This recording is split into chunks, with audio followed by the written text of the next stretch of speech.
Kelompok ke-6, Teori Perilaku Produsen dalam Islam. Assalamualaikum warahmatullahi wabarakatuh. Izinkan kami dari kelompok 6 untuk menjawab pertanyaan-pertanyaan dari beberapa kelompok. Perkenalkan, nama saya Johan Suraganata dengan NIM 2021-80. Untuk pertanyaan pertama dari Prabatitis Nawang Guritno dengan NIM 2021-413 dari kelompok 1. Jelaskan aspek apa saja yang harus diperhatikan dalam produksi agar sesuai dengan etika bisnis Islam. Hal-hal yang harus diperhatikan yaitu yang pertama, dilarang memproduksi dan memperdagangkan komoditas yang tercela karena bertentangan dengan syariah. Yang kedua, larangan melakukan ikhtiar atau disebut penimbunan barang. Dan yang ketiga, memelihara lingkungan. Pertanyaan kedua dari Ida Ai Febrianti dengan NIM 2021-416 dari kelompok 9, dan Salsabila. Pertanyaan dari Salsabila Zahra dengan NIM 2021-425 dari kelompok 14. Pertanyaan dari dua orang ini hampir sama. Masalah apa saja yang sering terjadi dalam teori perilaku produsen dan bagaimana solusinya dalam mengatasi masalah tersebut dalam kaidah Islam? Masalah yang sering dihadapi seorang produsen yaitu bagaimana dengan modal yang terbatas bisa menciptakan barang yang sangat berkualitas dan kuantitas yang cukup. Bagian dari teori perilaku produsen ini yaitu meningkatkan nilai guna barang atau jasa. Sebuah perusahaan atau industri membuat suatu barang bertujuan untuk meningkatkan nilai guna barang itu sendiri, di mana sebelumnya barang tersebut belum atau kurang berguna, tapi sudah melalui proses pengelolaan nilai guna dari barang tersebut menjadi lebih tinggi.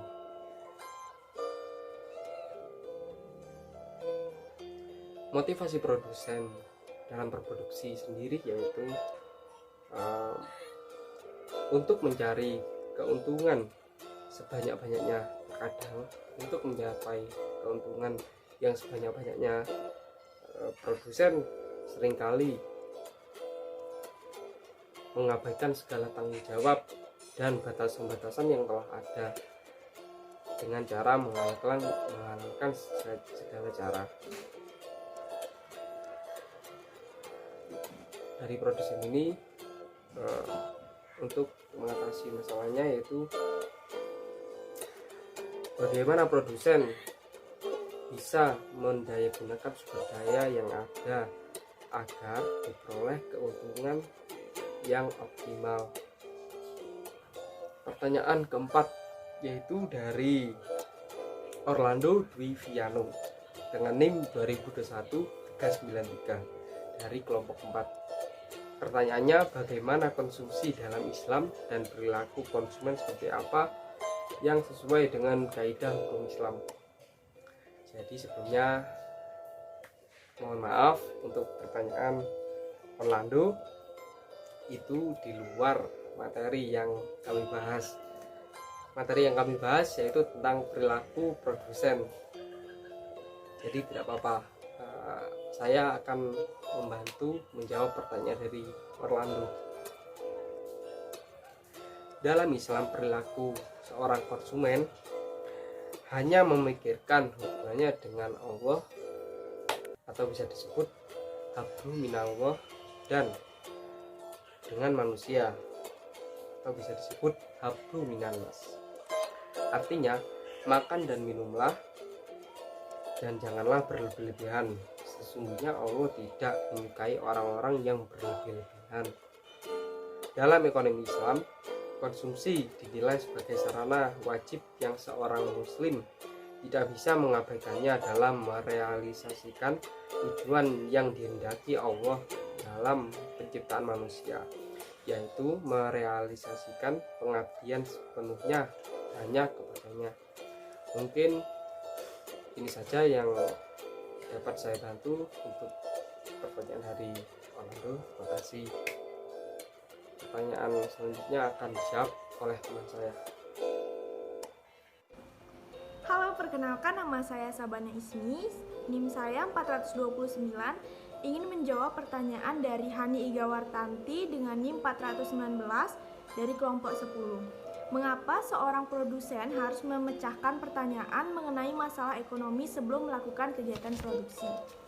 Jawabannya adalah, jadi produsen harus memecahkan ketiga pertanyaan masalah ekonomi modern sebelum melaksanakan produksi, karena permasalahan ekonomi merupakan peluang besar bagi produsen untuk mendapatkan keuntungan. Jadi, produsen harus mengamati produk apa yang sedang dibutuhkan konsumen, bagaimana proses distribusinya, dan apakah produk ini bisa diterima oleh konsumen lainnya. Lanjut, saya akan menjawab pertanyaan dari Alanda Nufida Suroya dengan NIM 427 kelompok 2. Pertanyaannya adalah, kira-kira manakah yang lebih untung dalam memproduksi sebuah barang oleh produsen yang berprinsip pada ekonomi Islam atau produsen yang berprinsip pada ekonomi konvensional? Menurut saya, dua-duanya itu memiliki kelebihan dan kekurangannya masing-masing. Namun jika melihat dari yang lebih untung, bagi saya itu lebih ke ekonomi konvensional, karena ekonomi konvensional ini keuntungan merupakan hal yang utama, sedangkan ekonomi Islam motif produksi lebih mengacu pada kemaslahatan umat. Selanjutnya adalah pertanyaan dari Ardika Bagus Prayoga dengan NIM 423 kelompok 3. Pertanyaannya adalah, apa saja ketentuan moralitas Islam dalam kegiatan produksi?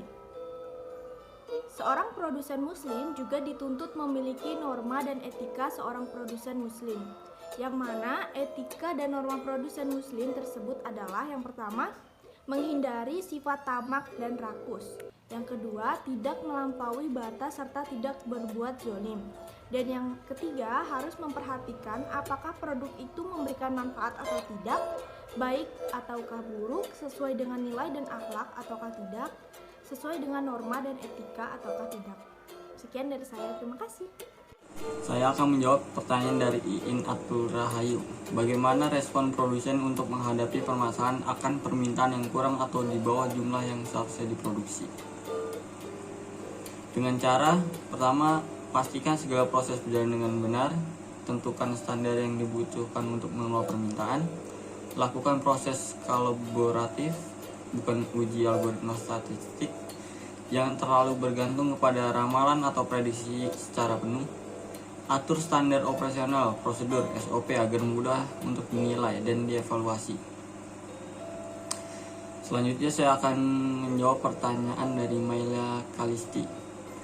Tadi sudah dijelaskan yang nilai dalam Islam produksi, salah satunya yaitu upaya produsen memperoleh maslahah yang maksimal. Contoh dari upaya produsen memperoleh maslahah yang maksimal itu seperti apa? Oke. Yang pertama itu ada pemenuhan kebutuhan manusia pada tingkat moderat. Kedua, menemukan kebutuhan masyarakat dan penemuannya. Tiga, menyiapkan persediaan barang atau jasa di masa depan. Empat, pemenuhan sarana bagi kegiatan sosial dan ibadah kepada Allah. Itu adalah contoh upaya produsen memperoleh maslahah yang maksimal. Selanjutnya saya akan menjawab pertanyaan dari Muhammad Faiz Devanto. Faktor apa yang mempengaruhi teori perilaku produsen dalam Islam dan bagaimana cara konsumen menyikapinya? Ada faktor yang mempengaruhi perilaku produsen, yaitu kekuatan sosial budaya terdiri dari faktor budaya, tingkat sosial dan keluarga, sedangkan kekuatan psikologis terdiri dari pengalaman belajar, kepribadian, sikap, dan keyakinan. Saya Muhammad Agung Rizal, NIM 404. Di sini saya akan menjawab beberapa pertanyaan dari teman-teman. Untuk pertanyaan yang pertama dari Umi Khairunisa, NIM 389 dari kelompok 12. Mengapa produsen harus mematuhi prinsip ekonomi dan apakah perusahaan yang mematuhi etika bisnis akan mempengaruhi profit perusahaan? Kenapa produsen harus mematuhi prinsip ekonomi adalah karena prinsip ekonomi itu akan mendatangkan keuntungan dan berkah. Berkah yang didapat oleh produsen merupakan satu maslahah yang dapat memberikan kontribusi tercapainya falah. Dengan demikian, produsen tersebut akan mendapatkan kebahagiaan yang hakiki. Kebahagiaan bukan hanya di dunia, melainkan di akhirat juga. Dan apakah perusahaan yang mematuhi etika bisnis akan mempengaruhi profit perusahaan?